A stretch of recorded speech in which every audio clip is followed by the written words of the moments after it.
Hello, I'm Brian Fox. Welcome to I Hate Rock Music. Today I want to talk about the band NECROMANDUS. And really interesting band. I guess critics at the time said they were a cross between Black Sabbath and Yes. I think that's pretty fair. They definitely have their moments where they're pretty heavy and they're somewhat reminiscent of Black Sabbath here and there, but their arrangements are really complex and there's a lot of prog moves. And the guitars, Barry Dunnery was exceptional. I can see why Tony Iommi was impressed with them. So they came out of the Cumberland, UK in 1970, and by 1972, Tony Iommi had seen them and really liked them and became their manager. And I actually remember reading, can't remember whether it was Cream magazine or Circus magazine, a little article about the fact that Black Sabbath was involved and Tony Iommi was involved with a new band called Necromandus. And so they kind of had a high enough profile that they even got mentioned in the U.S. And in fact, when the Necromandus album was finally released, Rolling Stone did a big article on them. So that kind of gave them a better profile too. But it is one of the most interesting and best records to come out of that era. It's hard to believe that the record never came out at that time, but there's a story behind that. Um, but anyway, they lasted from 1970 to 1973, basically. Barry Dunnery on guitar, Dennis McCartan on bass, Frank Hall on drums, and Bill Branch on vocals. And Bill Branch used to be in a band called Hot Spring Later, and really interesting name. I don't know if there's any material out there by them, but they're originally called Taurus, and then they actually had a sort of a referendum and had fans ask what they wanted the band to change their name to. So they changed it to Necromandus. But as I mentioned, Tony Iommi became their manager, and when they finally recorded this album, he actually adds some guitar to the Orexis of Death title song, and they recorded it at Morgan Studios, and it sounds very professional recording. And they were slated to be on Vertigo, Black Sabbath's label, and I've heard a lot of commentary that Vertigo wasn't interested in releasing the record because they said they didn't need another Black Sabbath.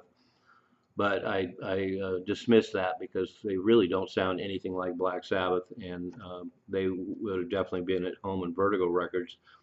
The more likely story is that Dunnery left the band, the guitar player left the band in '73 abruptly. It apparently had a lot of mental problems, and then the album was shelved. So that makes the most sense. And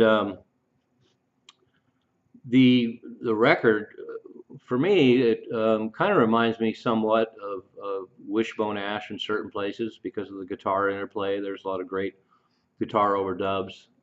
They're a guitar band, but there's a lot of progressive moves.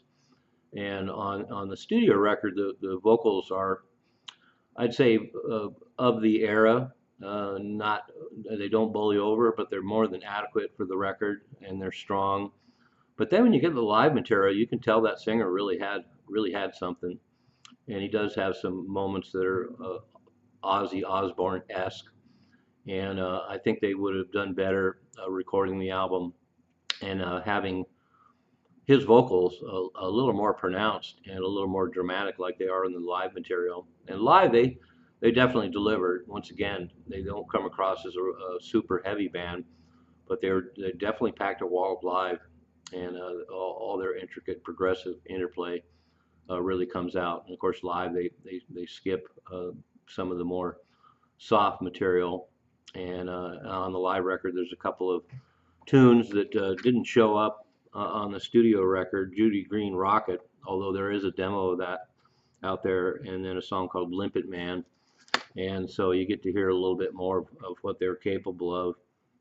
And one of the more interesting things about this band particularly is that McCartan and Barry Dunnery and Frank Hall all became Ozzy's backup band. They were the original Blizzard of Oz in 1977, and apparently Ozzy has tapes of recordings they did with them, but I think because of Dunnery's continued mental problems, that version of the Blizzard of Oz fell apart. And of course, Ozzy moved on and got a new band.